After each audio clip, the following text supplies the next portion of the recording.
ways that we can go about visualizing and thinking about rounding. So we have the problem right here that tells us to round 12 to the nearest 10. So we're going to think about our tens because we know place value. We know tens are the second number, right? We have our ones place and we have our tens place. So what are our tens? Well, our tens are numbers multiples when we count by 10. 10, 20, 30, 40, 50, 60, 70, 80, and so on, forever and ever and ever, counting by 10. So what this is really asking you, it's asking you to figure out what 10 is 12 nearest. Out of all these 10s that you could have, what is it nearest to? And we know that 12 is somewhere in here. Okay? We know that 12 is somewhere between 10 and 20. So we can use a number line to kind of help us visualize what does that mean. So if we know that 12 is between 10 and 20, we can set our number line up to show that. So if we put a number, a dot all the way down here, and we label this dot with a number, well, we know 12 is between 10 and 20. 10 being the smaller number, 20 being the larger number. So we know that this number down here, that should be our 10. And we know if we come up here and we put a dot here, well, what is the value of this dot going to be? Well, we know that 12 is between 10 and 20, and we have our 10 here, so this has to be 20. Okay? And you could even put a dot in the middle to kind of help you find the middle. So if we put a dot right here, it's in the middle as best as I can get it by just eyeballing it. Well, what's halfway between 10 and 20? Well, halfway between 10 and 20 is 15. Okay, so I'm going to think about this now, okay? We said that 12 is somewhere between 10 and 20. Okay, well, I know that 12 here would be 11. This would be 12. Okay? This would be 12. And I can look at my number line and I can see, right? It's really clear. This 12 is much closer to 10 than it is to 20. And you can visually see that. You can look at this blue line here and you can look at this green line here and you can see 12 is much closer to 10. So we would say in this situation, based on our number line, 12 rounded to the nearest 10, well, that's going to be 10. Okay, 10 rounded to the nearest 12, or to the nearest 10, that's going to be 10. Okay, we can do it again though. Think about it in a different way. Or using a different example, I should say. So instead of using 12, what if we said round 17 to the nearest 10? Well, we know that this is 15. So after 15 comes 16. And after 16 comes 17. So there's 17. Okay, and now you can see that 17 is much closer to 20. Much closer to 20 than it is 10. So we would say 17 rounded to the nearest 10. Well, that's not going to be 10. That's going to be 20. Okay, and really that's all rounding is. It's which number, depending on the place value you're rounding to, what number is it closer to? Okay, so let's think about the rule for rounding. Okay, we can use a number line, that's no problem. But I want to talk to you about the rule for rounding. And the rule for rounding is this. Okay, It's a little rhyme that I like to remember. And the rule is this. It's called 5 or more. Let it soar.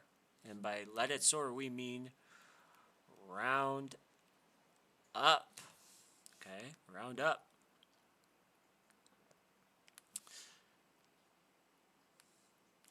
If it's 4 or less,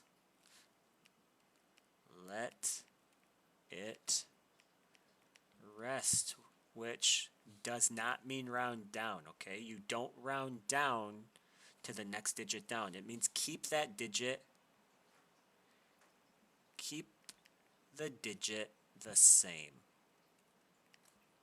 And let me show you what I mean. Let's do a couple examples, okay? Let's start with a small number. And we'll work our way up a little bit bigger and bigger as we go. So let's just start first with a 2-digit number. Let's say we had the number 25. And we said round this, so round to the nearest 10. Okay, round to the nearest 10.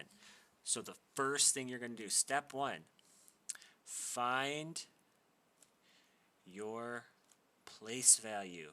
Okay, we're rounding to the nearest 10, so we need to go to the place value 10. Well, here's the place value 10. Okay, it's a 2. Okay, step number 2. You're going to look one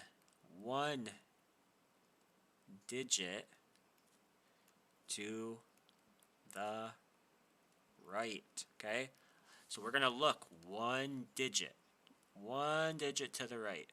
Okay, we have a 5. Okay, we have a 5. Well, what does that 5 tell us to do? Well, our rule is this: 5 or more, let it soar. Round it up. Okay? So step 3 would be to round or keep it the same. Okay? Well, in this one, we are supposed to round up. So we need to round our digit 2 up to a 3. Okay? The ones place then becomes a 0. So 25 rounded to the nearest 10 is 30. Well, how does that change if our number is 24? Okay? And we said we'll round 24 to the nearest 10. We're going to do the same steps, okay? So the first step is we need to find our place value. Well, here it is. Here's the tens place. We have a 2. What's step 2? Look one digit to the right. Okay, so let's look one digit to the right. What's step 3? Round it or keep it the same. Well, look at our rule. 4 or less, let it rest. So we're going to keep the original digit in the tens place, the one we're thinking about rounding. We're going to keep it the same. So this 2, we are not going to round it down to a 1. We keep it a 2. The 4 becomes a 0. 25 rounded to the nearest 10 is 30. 24 rounded to the nearest 10 is 20. Okay, let's go a little bit bigger.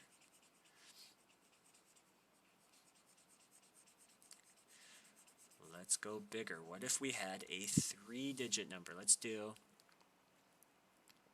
746. Okay, now let's be really careful, because we have to really pay attention to the place value that we're rounding to. So let's do the first one. Let's say round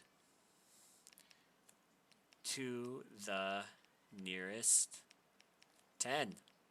Okay, well, what digit is in the tens place, huh? Well, it's the 4. The 4 is in the tens place. Okay, step 2, we're going to look one digit to the right. One digit to the right. So what does this 6 tell us to do? Well, 5 or more, let it soar. So we need to raise our 4 to a 5. Okay? We don't do anything with the digits that come in front. Okay? Only the digits that come after the place value we're rounding to. So 7 is going to stay a 7. We're going to round our 4 up to a 5. And our 6 is going to become a 0.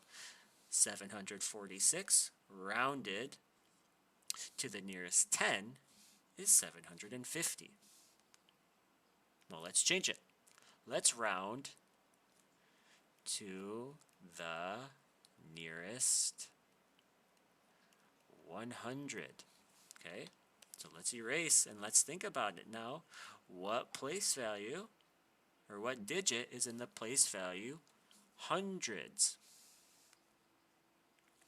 That's going to be the 7. We have the ones, the tens, and the hundreds. Okay, so we're going to repeat this process now. Step 2, look one digit to the right. Okay, well, let's look one digit to the right.